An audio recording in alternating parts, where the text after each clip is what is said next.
Hi! I know it's been a bit, but I'm back and we're talking about Rhaenyra's wig right now. I have started tying in single strand hair, so I'm going to give you guys a close-up of what that looks like, how I do it, all in this video.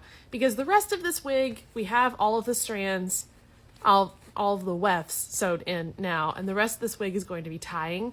So up until I get to the point of the front and where the part is, it's all just the same stuff. So let me show you how I'm tying this thing. Okay, as you can see, we are going in with some knots on the single cells of the back of the veg net, and I'm going with some pretty, I would call them larger knots back here because it's the bigger part of the, or it's the area where I can build up the most bulk, so nothing is too small.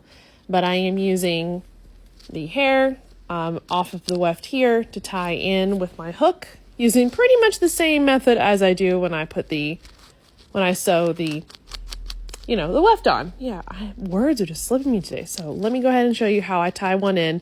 Now, just an FYI,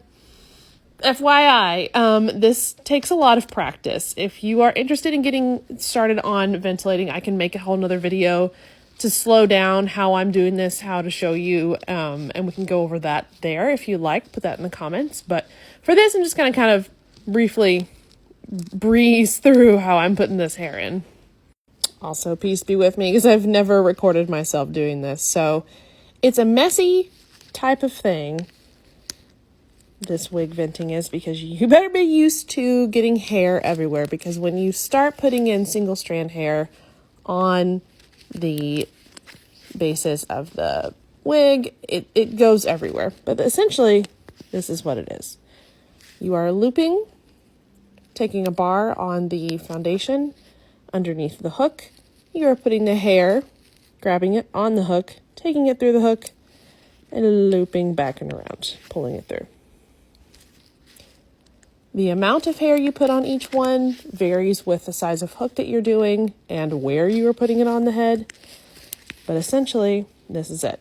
I'm doing a kind of a bigger pull back here because I can do bigger knots back here, but when we get to the front, the knots have to be very small.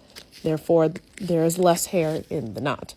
When we get to the part where we're at the front of the hair of the wig, you will definitely notice a difference, because also the holes on the lace are smaller and more delicate.